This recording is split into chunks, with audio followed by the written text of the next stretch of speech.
E abram as vossas Bíblias no livro de Mateus, capítulo 24.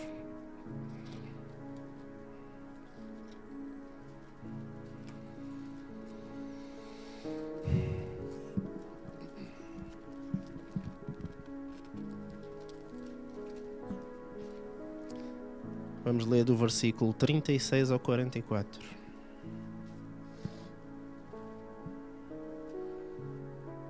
Quem encontrou, diga amém. Quem não encontrou, diga misericórdia. Deus tem misericórdia de nós. Versículo 36.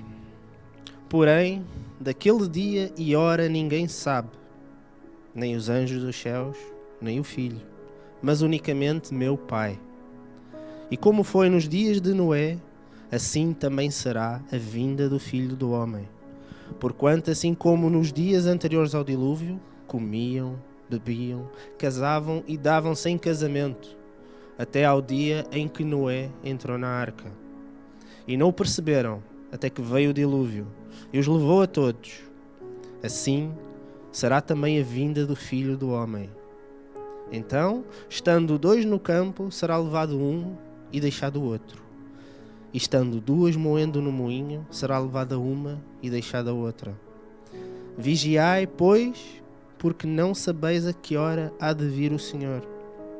Mas considerai isto: se o pai de família soubesse que vigília da noite havia de vir o ladrão, vigiaria e não deixaria que fosse arrombada a sua casa.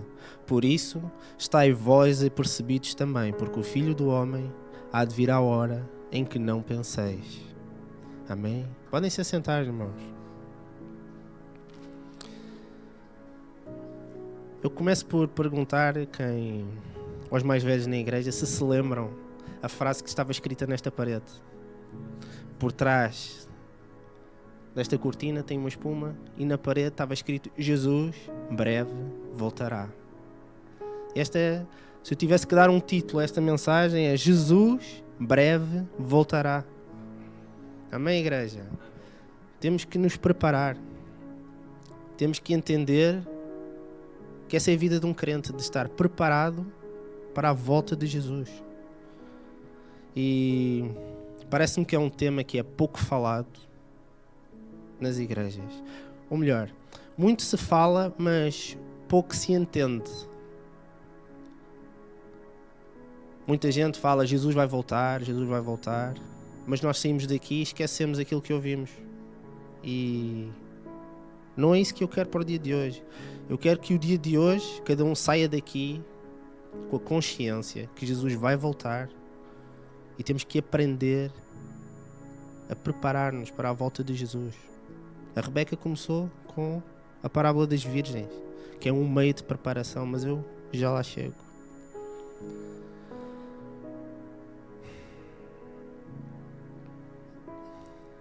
Nós temos que viver a nossa vida como se Deus voltasse hoje. Temos que nos preparar. Não importa quando é que Ele vai voltar, o importa é que Ele vai voltar e parece que ninguém se importa com isso. E eu faço uma pergunta à igreja: vocês acreditam que Jesus vai voltar? Amém?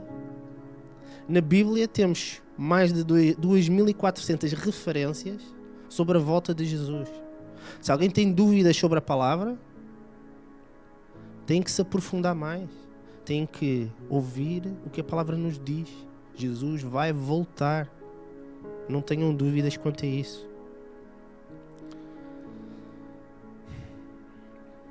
É como quando Jesus disse em Apocalipse que eis que venho sem demora. Ele vai vir brevemente.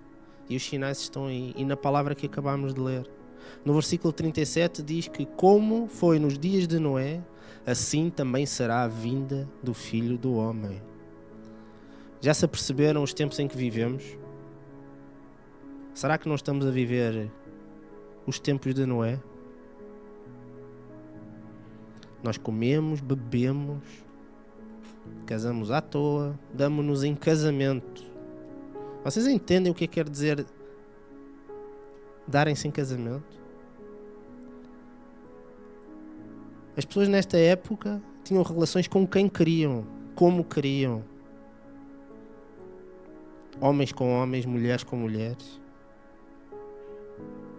homens com animais. É sério, irmãos. Estes são os tempos que nós vivemos agora.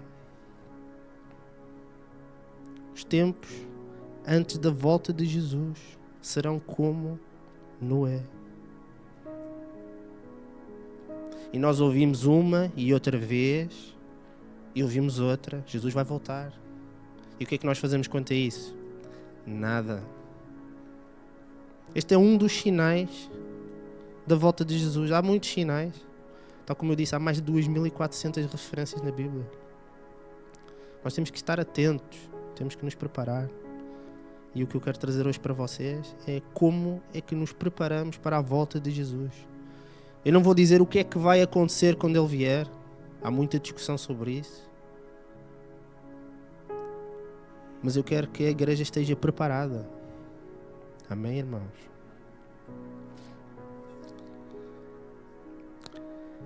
E então, nos tempos de Noé,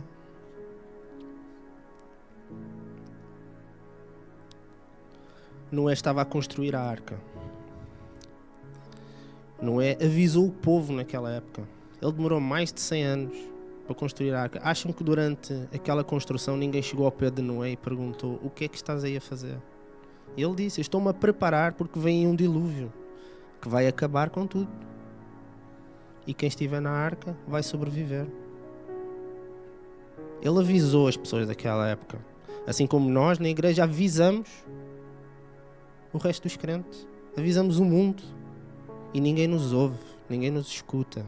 Ninguém quer saber que o Filho do Homem vai voltar. Ele disse que brevemente irá voltar. Ninguém ouviu. E então veio o dilúvio e acabou com tudo. E só a família de Noé sobreviveu. Foram os únicos que ouviram a voz de Deus. E nós somos menos do que os animais daquela época. Nós ouvimos repetidamente que Jesus vai voltar e não fazemos nada quanto a isso. E quando Deus falou com os animais, teve que falar quantas vezes? Apenas uma. Os animais, com uma vez, escutaram e foram para a arca e foram salvos. Amém, igreja? E quando Jesus voltar, vai ser tal e qual. Nós fomos avisados, não quisemos saber, não tomámos atenção. Então nós vamos estar a viver a nossa vida normalmente. Nós não vamos ter noção que a qualquer momento o juízo de Deus vai cair sobre as nossas cabeças. Muita gente, como lemos no texto, vai estar a comer, vai estar a trabalhar, vai estar a beber, vai estar a dar-se em casamento. E nós temos igrejas, hoje em dia, que defendem estas ideologias de dar-se em casamento. Agora pensem comigo, e eu de certeza que a igreja partilha esta visão comigo. Se toda a gente defendesse esta ideologia, eu não estou a falar de discriminação, mas se toda a gente tomasse para si aquela ideologia, que esperança tinha a humanidade? Não é? Que eu saiba, homem com homem não tem filhos, mulher com mulher não tem filho. Como é que a geração continua? Como é que a humanidade tem alguma esperança que seja? Temos que refletir sobre isso. Será que os líderes dessas igrejas colocam isso no seu coração? Será que eles pensam sobre isso? Eu questiono-me se realmente é isso que eles pensam. Não, nós vamos estar numa igreja assim, eu vou defender acolá, vou querer evangelizar desta maneira porque é o correto, e depois a igreja vai terminar vazia porque não houve membros a dar continuidade aos membros. Não é, igreja?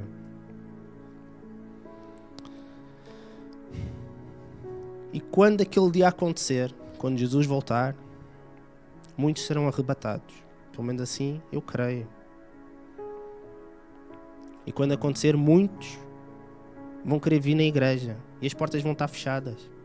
Provavelmente o irmão que tem a chave da igreja vai ser arrebatado, não vai poder abrir a porta da igreja. E muitos vão querer vir, estar aqui, e não vão poder. porque ainda lhes vai ser dada uma oportunidade. A última. Talvez vão procurar o pastor, a pastora, e não vão encontrar. Vão estar sozinhos. Porque não guardaram aquilo que a palavra traz. E agora eu vou fazer uma nova pergunta. Será que nós estamos preparados para a vinda de Jesus? Façam essa pergunta no vosso coração. Será que eu sei que estou preparado quando Jesus voltar? Eu fiz esta pergunta a mim e eu não sabia responder. Porque, é como eu digo, nós ouvimos falar tanto da volta de Jesus que acaba por passar por nós e não nos lembramos. Pois, isso está para breve, vai acontecer. Se nós lêssemos a palavra, sabíamos que estamos perto. Este foi um exemplo. Há muitos outros na Bíblia.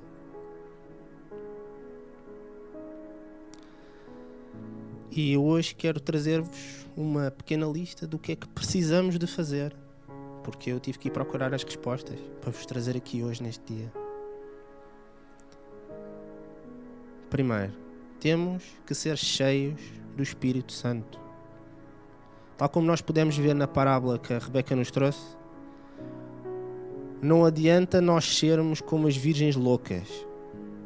O azeite nesta parábola é um símbolo do Espírito Santo, em que Jesus explica sobre a nossa preparação para quando Ele voltar. Então temos que ser cheios do azeite. Temos que ser cheios ao ponto de não conseguir carregar mais. Porque imaginem, se nós tentássemos carregar azeite, será que temos azeite suficiente ao ponto de transbordar e poder oferecer às outras virgens? Não.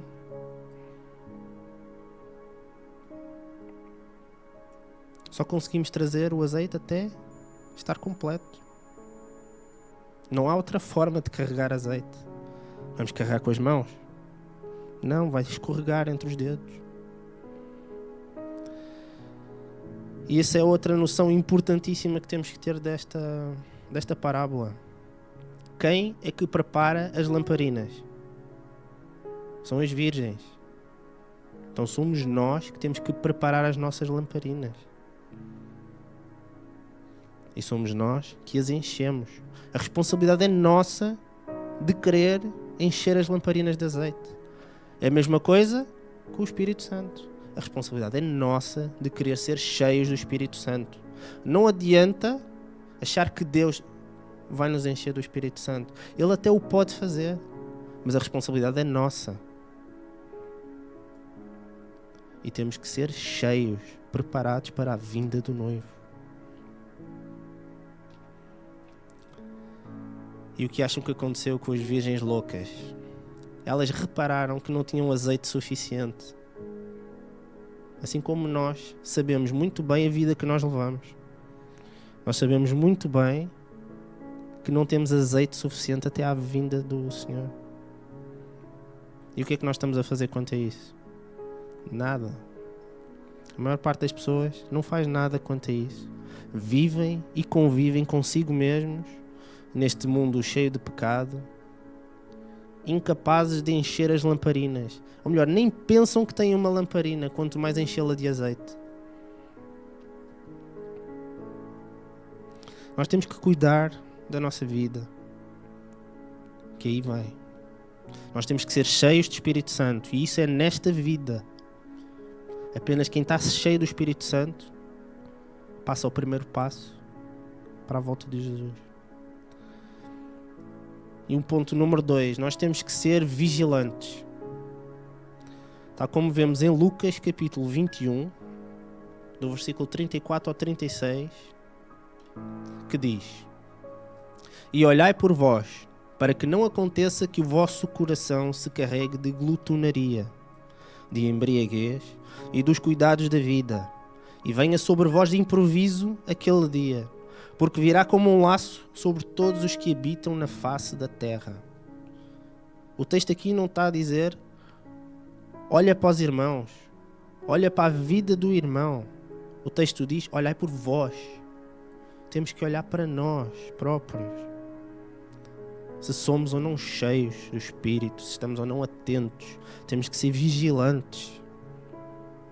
Temos que ter atenção às nossas atitudes, nas nossas ações. Temos que nos questionar: será que o que estamos a fazer agrada a Jesus? Será que estamos a fazer aquilo que Jesus nos instruiu a fazer? Será que a nossa atitude é a mesma que Jesus fazia ou iria fazer? Mas o texto continua no versículo 36 e diz: vigiai, pois, em todo o tempo. Fazendo o quê? Orando. Para que sejais havidos por dignos de evitar todas essas coisas que hão de acontecer e de estar de pé diante do Filho do Homem. Irmãos, eu nem peço estar de pé diante do Filho do Homem. Bastava-me estar no chão.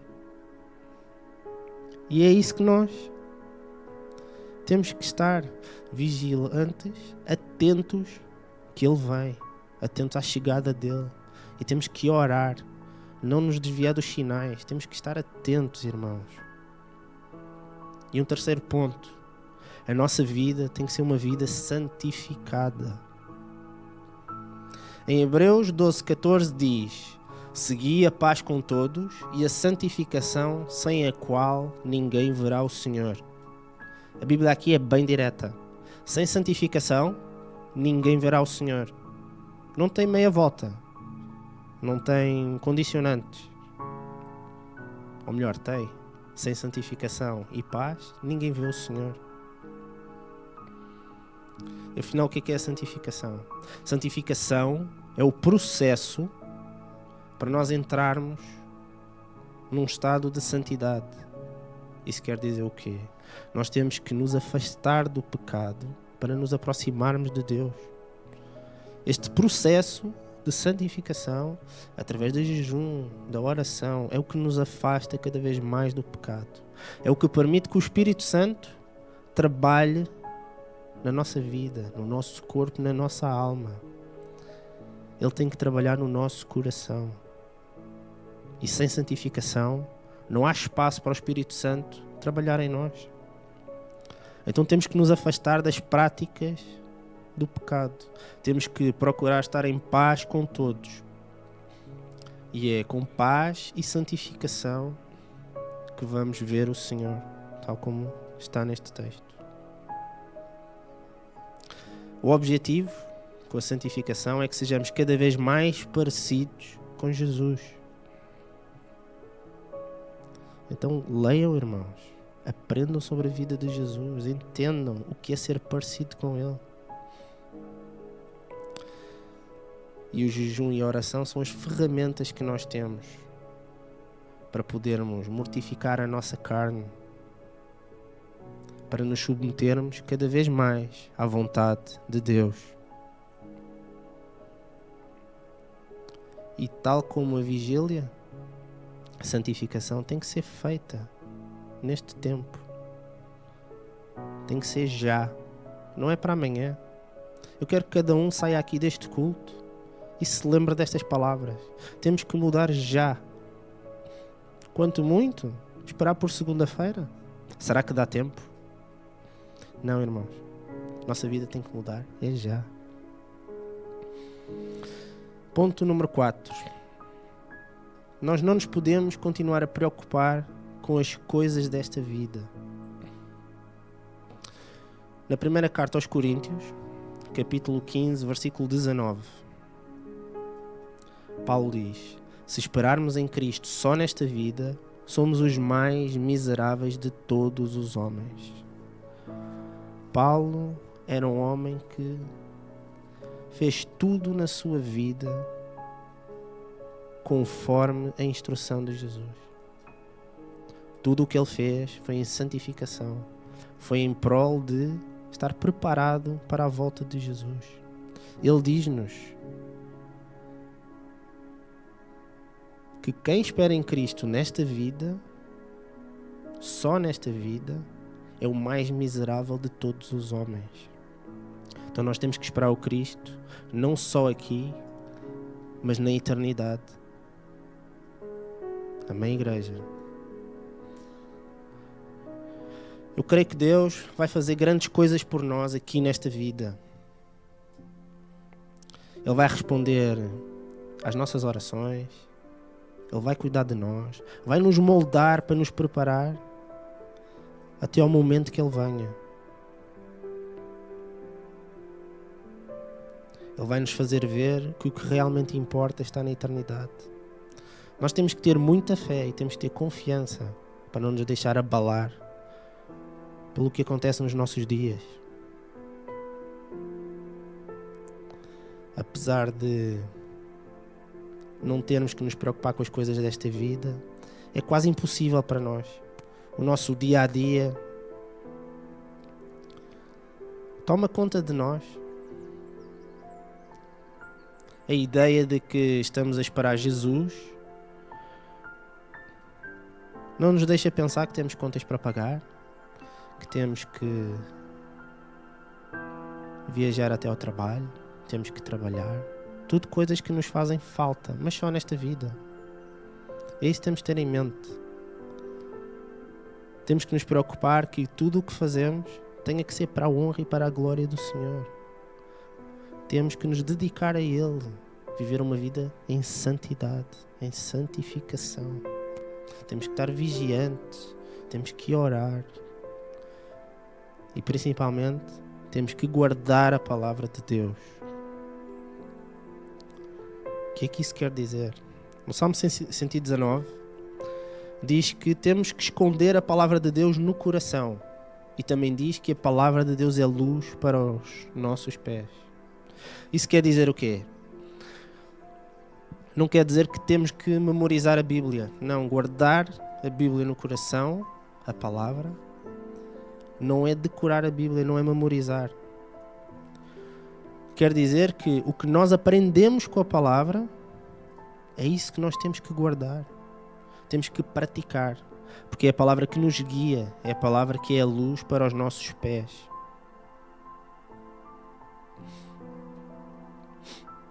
Nós temos que ler a palavra, temos que meditar na palavra e temos que praticar aquilo que nós meditamos. A partir do momento que lemos a palavra, ela vai fazer parte da nossa vida. Então temos que guardar a palavra de Deus no nosso coração. Não é memorizar. Tal como está escrito na palavra, temos que ser praticantes da palavra de Deus. No primeiro capítulo de Tiago, versículo 22 diz: E sede cumpridores da palavra, e não somente ouvintes, enganando-vos com falsos discursos. Porque se alguém é ouvinte da palavra e não cumpridor, é semelhante ao varão que contempla ao espelho o seu rosto natural, porque se contempla a si mesmo, e foi-se, e logo se esqueceu de como era. As instruções de Deus, a palavra de Deus faz parte da nossa vida. Nós temos que viver a nossa vida conforme o que a palavra nos instrui para fazer. Não basta vir a este culto, ouvir uma pregação, dizer glória a Deus, amém, e achar que isso é suficiente. Não é, irmãos? Temos que ler todos os dias. Temos que ouvir o que nos é pregado e aplicar na nossa vida. Que é para isso que serve a pregação. Para aprendermos a aplicar a palavra de Deus nos nossos dias. Este é o ponto número 4. Temos que guardar a palavra no coração.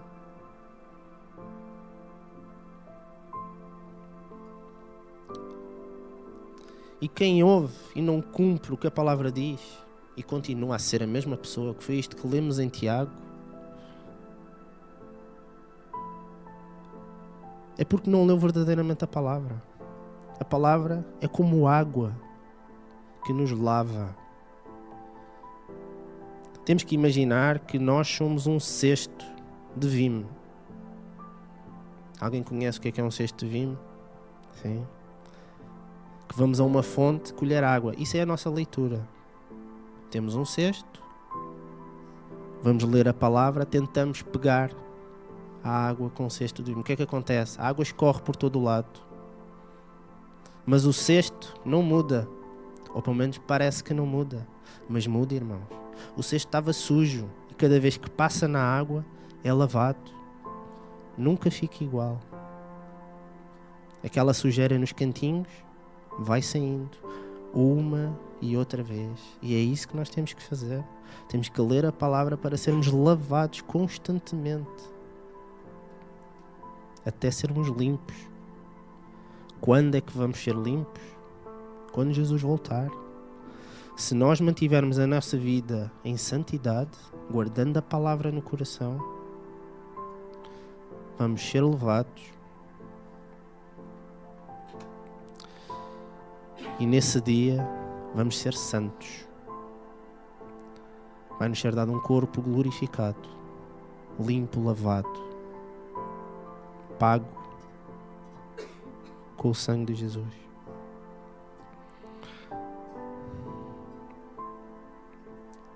E para concluir, irmãos, vou resumir os pontos que fizemos para a volta de Jesus. Quando Ele voltar, nós temos que estar preparados. E o que é que precisamos de ter? Número 1, temos que ser cheios do Espírito Santo. Número 2, temos que vigiar e orar constantemente, a toda a hora. Terceiro, temos que viver uma vida santificada. Temos que nos consagrar mais. Temos que ler a palavra, orar, limpar o nosso corpo, jejuar. Temos que dar espaço ao Espírito Santo para trabalhar na nossa vida. Ponto número 4. Nós temos que esperar a vinda de Cristo e não viver preocupados com as coisas desta vida. Ponto número 5. Nós temos que guardar a palavra de Deus no coração. Ler, aplicá-la, guardá-la. Ela tem que fazer parte da nossa vida. Amém, igreja? Então Deus deseja que todos nós sejamos salvos. O que temos hoje é uma oportunidade que Deus nos deu de sermos salvos. Por isso é que Ele ainda não voltou. Ele está-nos a dar a oportunidade de nós sermos salvos. Nós temos que agarrar esta oportunidade.